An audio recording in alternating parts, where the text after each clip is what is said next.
Ever feel like we're building the plane while we're flying it? That's AI right now, developing so fast in this UN report on global AI governance. That's about trying to get a grip on it all. Yeah, it's a beast of a report.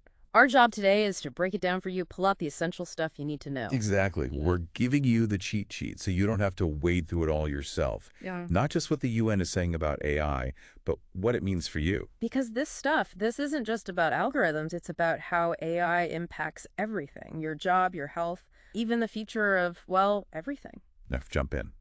The report is called Governing AI for Humanity, and it lays out the amazing potential upsides and the very real risks. Let's hit the good stuff first, the opportunities. We're talking scientific breakthroughs that could change the world, huge economic growth, advancements we can barely dream of. And this isn't some far-off future either. It's already happening. Look at AlphaFold. This AI system has cracked predicting protein structures. Okay, I'll be honest, I'm a little lost. Right, so for scientists, this has always been a painfully slow process, like solving a giant 3D puzzle blindfolded. AlphaFold. It can now do it incredibly fast and with crazy accuracy. So what does that actually mean for everyday people? Faster drug development, understanding diseases better, maybe even curing some that have baffled us forever. The report also says AI could boost global GDP by trillions. And not just for the tech giants either, for businesses of all sizes. So lots of promise, but it can't all be rosy. What How about the downsides? This is where the report gets real. It says we need to be asking not just what could go wrong, but who's most at risk here. Exactly, and the answer might surprise you. Children, they're especially vulnerable to the risks of AI, even though we don't talk about it much. That's a little worrying. What makes them so vulnerable? Well, think about it. Kids generate tons of data, online activities, school records, even their faces being analyzed. All of that is shaping the AI that'll shape their world, and they're not really aware of any of it. And because their sense of privacy, their understanding of how data is used is still developing. That makes them easier to manipulate, to exploit, and then there's the impact on their privacy, how much control they have, even how they see themselves. Exactly. And it's not just kids. This report talks about how AI could make existing inequalities even worse, be used for mass surveillance, even the risk of giving machines the power to make life or death decisions without humans involved. So we've got this technology that could solve our biggest problems, but also create a whole new set of them. And that's where this whole global governance gap comes in, right? Exactly.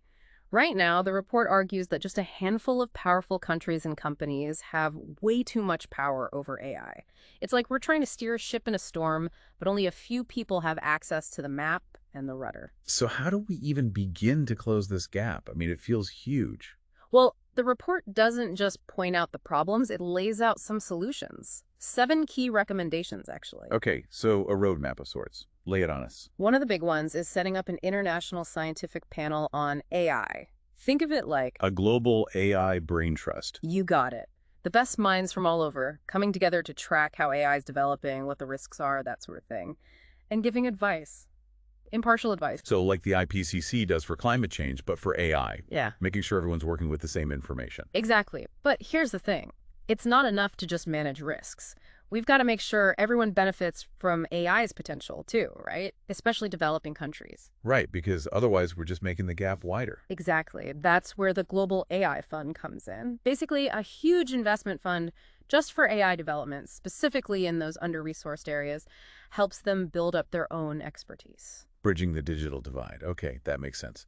So we're mitigating the risks, spreading the wealth, so to speak. What else? Well, if we want AI developed responsibly wherever it's being made, we need standards. Hence the AI Standards Exchange the report proposes. Standards like what should AI be allowed to do or how it should be built. Exactly, like international safety standards, but for AI. So, a self-driving car in Norway or a medical AI in Nigeria. They've got to meet a certain ethical and safety bar. That's what the exchange would ensure. Universal guidelines, got it. But implementing this stuff globally, Yeah. that's a tall order, even with best intentions. Oh, absolutely. And the report dives into data governance, too, proposing a whole global AI data framework. Because at the end of the day, data is AI's fuel and access to it. Not exactly equal right now. And if the data is biased, the AI will be biased, which could make existing inequalities even worse. Exactly. This framework would be all about using data responsibly, ethically, and fairly. It's about the very foundation of AI being built on transparency. But yeah, I know this is a lot to take in. It really is. Like even just understanding these recommendations, it's a lot for people. What about making sure people can actually keep up with all of this? The report addresses that too. It stresses capacity building, even suggests a whole capacity development network. It would provide training and support to individuals and institutions, especially in developing countries, so they can actually thrive in this AI-driven world. Okay, so it's like global AI boot camp. Yeah, Everyone gets the tools and knowledge to navigate this new landscape. exactly. All right, we've talked opportunities, responsible development, but what happens when things go wrong? And they will. Yeah, because no plan is foolproof. How do we prepare for that? That's where the Global AI Observatory comes in. Imagine a dedicated global body. Their whole job is keeping an eye on AI, spotting those unintended consequences or emerging risks before they blow up. So like a safety net, but for algorithms. Kind of, yeah. The idea is to anticipate problems and be ready to respond when they happen. And all of this hinges on global cooperation, right? Right. Which, let's be honest, is easier said than done. 100%. And the report knows that. That's why its last recommendation is probably the most important one.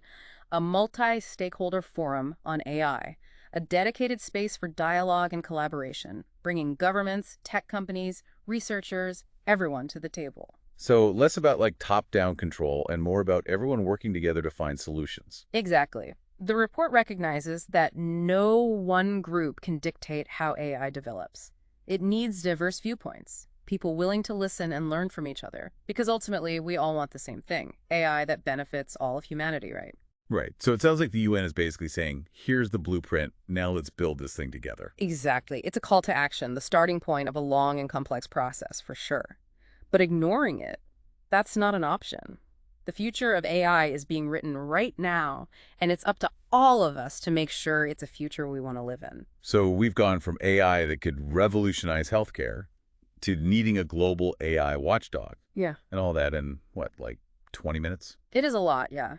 But the big takeaway from this report is that this isn't some far-off sci-fi thing. AI is already changing how we live, whether we realize it or not. Right. Like every time you unlock your phone with your face, every targeted ad you see, even just using GPS, that's all AI. And it's moving so fast, these interactions we're having, they're only going to get more complex, have a bigger impact on us, on our jobs, even what it means to be human. It's a bit much when you really think about it. It really is. So where do we go from here? The UN has these recommendations, this big vision for AI governance, but how do we actually make it happen? That's the million-dollar question. And the report is really clear on this. This isn't just on governments or tech companies. It's going to take all of us.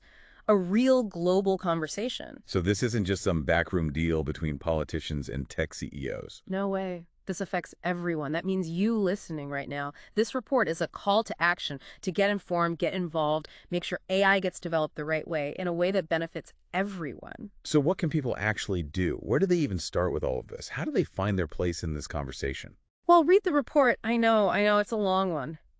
But it's full of incredible insights, concrete steps we can take. Don't just take our word for it. See for yourself, explore the arguments, challenge your own thinking. Like we always say, the best deep dives don't end with just learning something new. They make you want to learn more, ask more questions. Exactly. Connect with other people who care about this. Find online forums, go to events, just start talking about it. The more voices we have in this, the better chance we have of making AI work for everyone. Because this isn't like some, I don't know, fixed destiny.